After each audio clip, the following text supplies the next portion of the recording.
So, heinous wretch, I, as your judge, jury, and executioner, have proven your foul heresy beyond all doubt. Guards, burn him.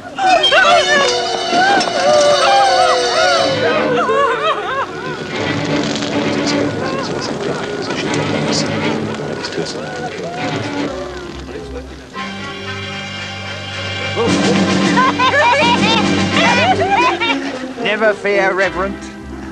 My eagle, Lucifer, has the mightiest talons of any bird in the country. Then let him be set forth at once.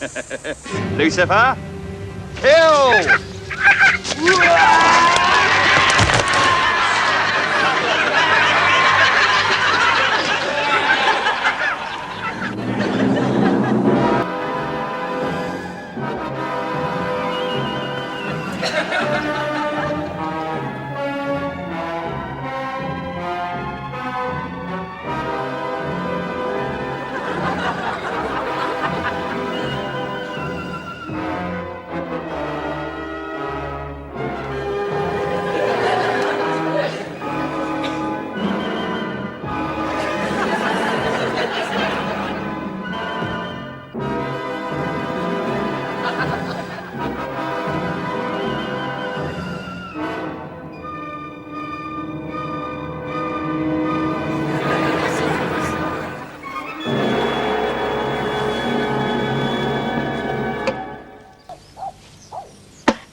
Finder General.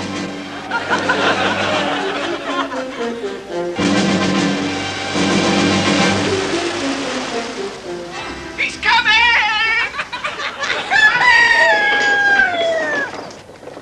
The Wig Finder General is coming to the village!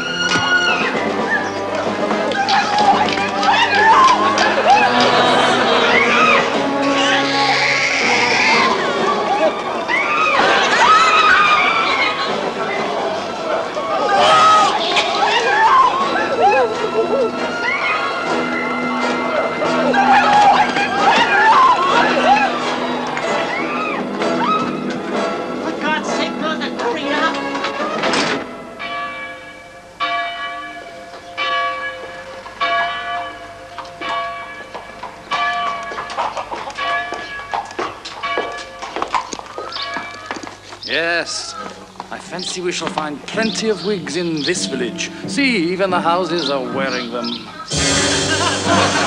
Oh no, the pictures!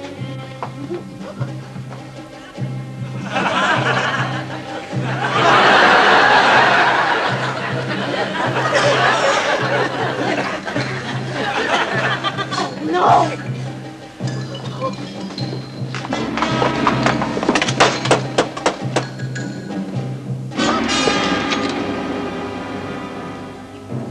Where on earth are we gonna hide these? There's only one place for them. Right down the door!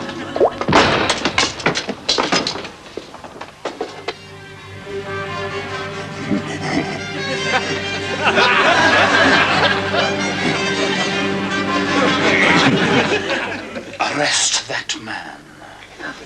But why? For the deliberate practice of wigcraft. No! Strip him and take him outside! No!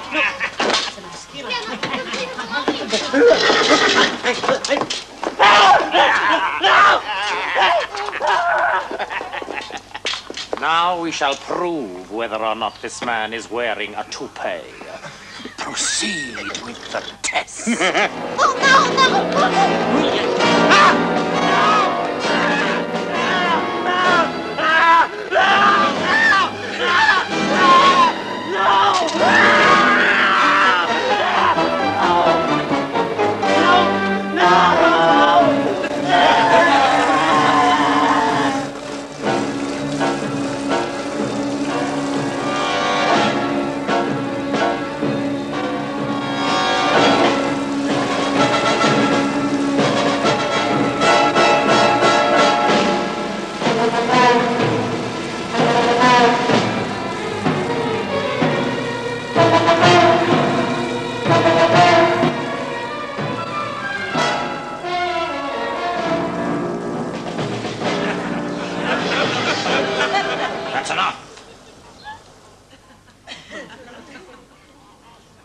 him out. As I thought. Burn him. No! No! No! No! Fear not. My other eagle has almost as strong talons as the first. But not quite. Cromwell, kill! Oh,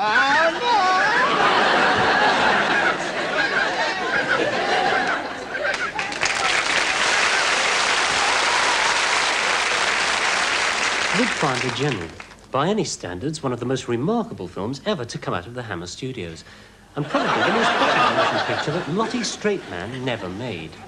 In fact, during her career as a Hollywood actress, Miss Straightman didn't make a total of 23,941 films, many of which undoubtedly owe their vast appeal to the fact that she wasn't in them. People have accused me of sleeping with every top movie executive in Hollywood, which just isn't true. In fact, I managed to stay awake with nearly all of them. Lottie Straightman was born Lawrence Manny Straitenstein in this small, dirty, tumble-down old photograph of Krakow in 1911. Her parents have been in show business themselves since 1863 as archaeologists working on the excavation of gags for the Benny Hill shows. And so Lottie was, as they say, born in a trunk. In fact, because her parents were strict Orthodox Jews, she wasn't allowed out of the trunk until she was nearly 23 years old. Her first husband, Mel Falsenose, recalls. When I married Lottie in 1929, she was still permanently in the trunk. This placed quite a strain on our marriage, not to say the bed. Did she ever come out of the trunk? Not until her fifth picture with Warner Brothers. All her early parts she played in the trunk. And she insisted on only opening the lid if it was essential to the plot. One of Lottie Straightman's earliest screen appearances was in the multi-million-dollar epic Son of the Maltese Falcon.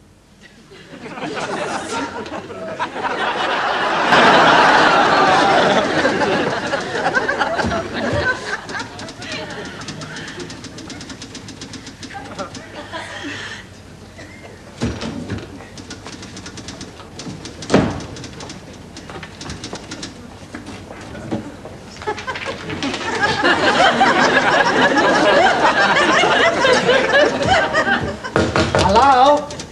Yes? Barney Smith. I have an appointment with the board of Universal Pictures. It's about the new Frankenstein horror movie. They want to see my designs for the monster. Oh, yes, they're expecting you. Go straight in.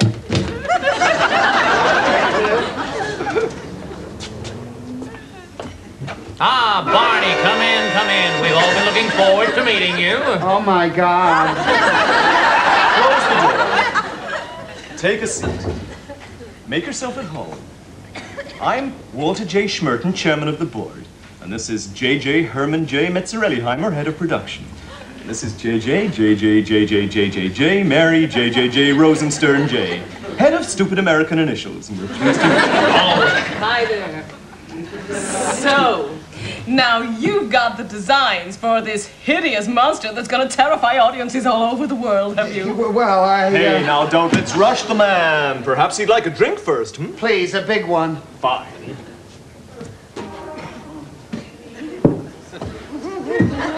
Oh, my God. Excuse the leg, an old war wound. Well. So you're Hollywood's top horror artist. Oh, I wouldn't say that. Oh, now you mustn't be modest, Mr. Smith. Why, you did design the blob from outer space, the thing from the green slime, and Shirley Temple. I don't really think that, anyone got a light? Ah, here we are, boy. There we are. There. Thank you very much. As a matter of fact... Hey, look out!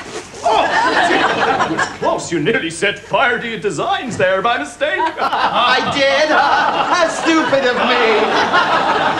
Oh, well, if that's all, I think I'll be getting back now. I think I want to die. Well, I'm sure we're all looking forward to seeing these designs. My, stuffy in here, isn't it? Would you mind if I just open the window a moment just to get a little fresh air? Oh dear. I gone and dropped the designs out, all the way out of the window by mistake. Oh, well, never mind. That's all right, I'll get them for you.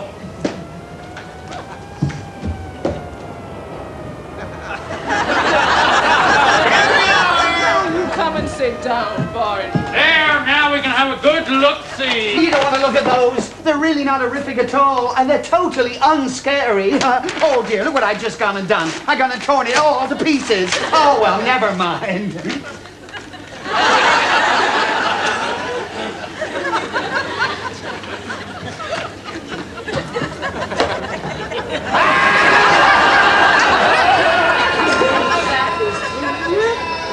Sensational. It's a masterpiece. Masterpiece, you're right. It's terrifying. In 1936, when she'd come out of the trunk, Lottie divorced her first husband on the grounds of marriage.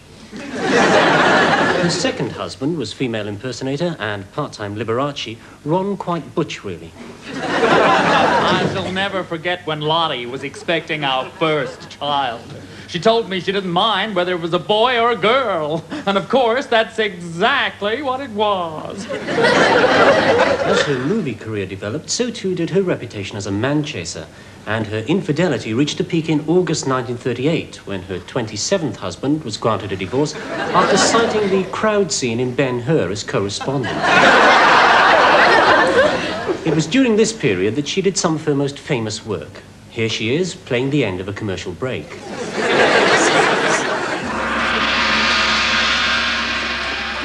Japan, inscrutable center of the Orient. A nation of refinement, delicacy, and daintiness. Well, over a quarter of a century ago, latter-day samurai warriors flew to certain death for the honor of their homeland. A lot has changed since then, of course, but one thing we promise will never change. Today, as always, you can be sure of first-class, reliable service aboard Kamikaze Airways.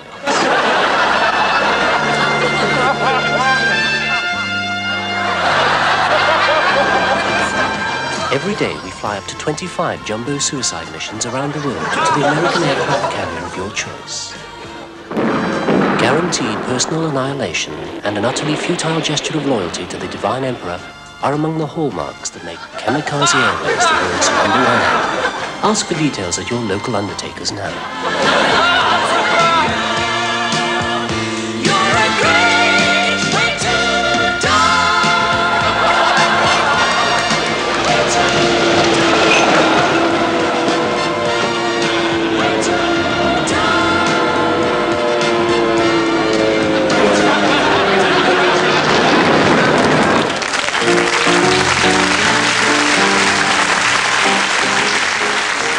Welcome back. Well, that's all we've got time for this evening, I'm afraid. We were hoping to get an extension until 3 o'clock in the morning, but we've just heard that London Weekend are broadcasting a special edition of the epilogue about how Margaret Thatcher has decided to become a nun. To opt for total humility and become a mother extremely superior. That's followed by 3 hours of blank flickering screen and then an episode of soap, which will be cancelled. So from me now, good night.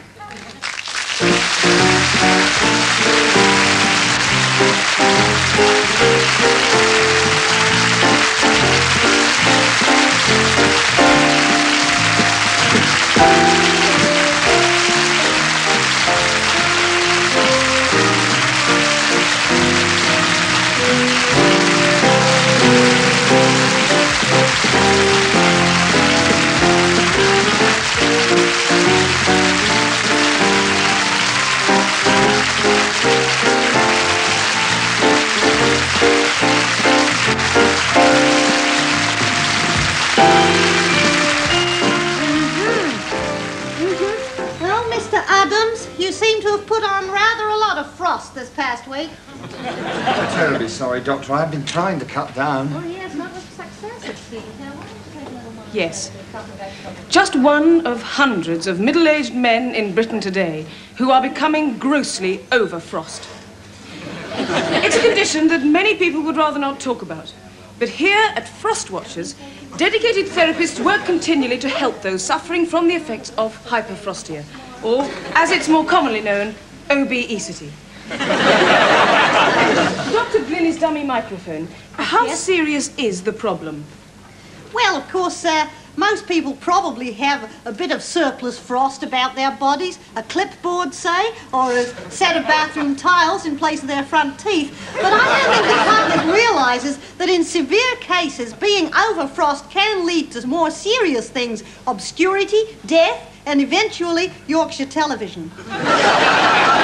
What exactly are the first symptoms? Well, in its earliest stages, the only real way to detect a case of frost is by careful examination of the patient's caption. Now, let me show you what I mean by that. What's your name, sir? Percival Higgs. Percival Higgs. And could you just show us your caption, please? That's right. Ah, now there you are. So you can just see the first signs of frost beginning to appear there. Amazing. Doctor, that patient over there, he's obviously a more advanced case. Oh, yes. Now, this gentleman here has put on a lot of frost around his head, here, and his shoulders up here, and around his wrist, here, and his hand, just here. And, of course, none of this is very good for you, as you can see from this man's X-ray. Now, here you can see a massive increase in the size of the wallet, which has become badly swollen with what we call paradigm subsidiary complications. Fascinating. Tell me, what are the chances of a complete recovery? Well, this was one of the worst cases that we ever had come to us here for our help. But after only 5 months with us here at Frost Watchers, we have succeeded in helping this man to get rid of nearly every scrap of talent, charisma, energy, and general expertise. And look at him now. Must have been very encouraging, Doctor. Oh, what about that one there? Well, now, here you are. You see the first symptoms just starting to show. The bags under the eyes, the visiting America a lot to do interviews with celebrities. Throughout her career. In 1941, Lottie married her 30th husband, Dr. Billy Thrimpson, evangelist and former hitman for the Pilgrim Fathers. This marriage, like all the others, wasn't to last. At that time, I was very upset by the death of my good friend Gary Cooper, which, as you know, was hushed up until after he'd finished his last 3 pictures for MGM. And then, of course, came that awful communist business. Although she was non-political to the extent of sending donations to the Republican Party, Lottie was accused in 1943 of anti-American activities. Allegations of hoarding communist insignia were rife after the discovery one night of red buttons among her underwear. Despite her own and Mr. Button's repeated denials, the communist witch hunt continued well into 1944.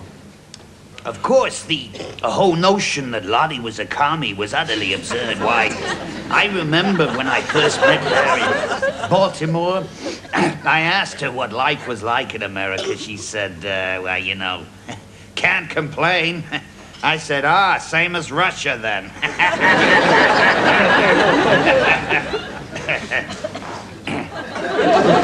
Following her divorce in 1946 from failed actress Roy Rogers, Lottie met and married Captain Terrific, a cartoon character working on short one-reelers for the treatment of afternoon insomniacs in Britain. But close friends could see it was never meant to last. She was the glamorous, wealthy movie actress with a passion for the high life, and he was just a line drawing in Indian ink on a sheet of celluloid. It was arranged that, to help the marriage, Captain Terrific's animator, Ub Kransky, should always be on hand to draw her husband in whichever position Lottie desired. A plan which came to an abrupt end on the first night of their honeymoon when he ran out of ink. During their short marriage, however, Lottie and Terrific did make one film together. Terrific appearing this time as the new screen hero, Cheapo Cartoon Man.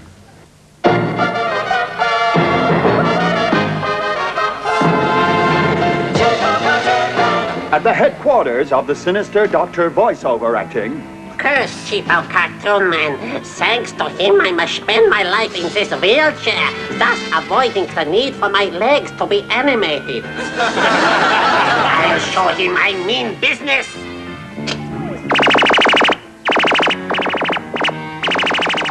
Help! It's Dr. Voiceover Acting! He's joined us all together and made us run past the same place over and over again to make it look like lots of people panicking. Call for Cheapo Cartoon Man. Cheapo Cartoon Man! Meanwhile, at the apartment of Meek Mile Clark Not Cheapo Cartoon Man. This is a job for Cheapo Cartoon Man, Gloria.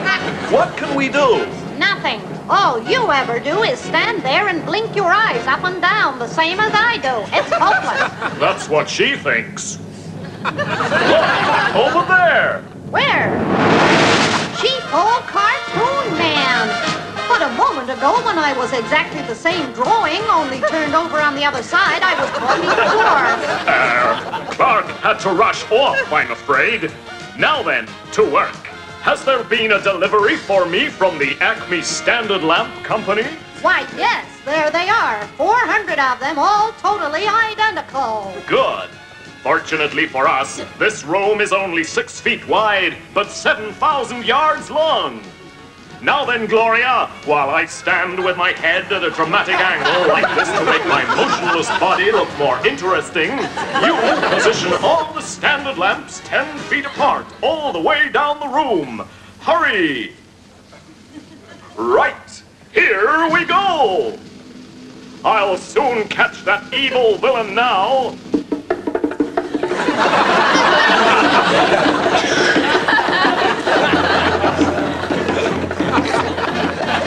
Holy inert bystanders! Look up there in that extremely long, thin room. Is it a bird? Is it a plane? It's impossible to tell with our animators.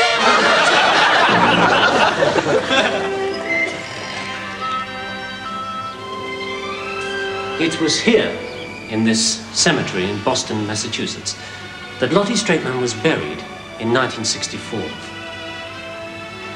It's been said that critics of the cinema never had a good word for Miss Straightman. In fact, they had a lot of good words, but we're not allowed to use them on television. However, of all the great movie actresses who've played their part in building up the legend that today is Hollywood, I think I can safely say that Lottie Straightman was the worst.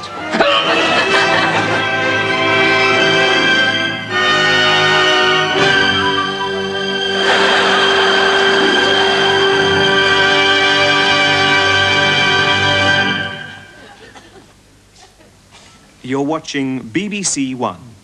And now it's time for more sophisticated fun with the staff of Grace Brothers in Are You Being Stereotyped?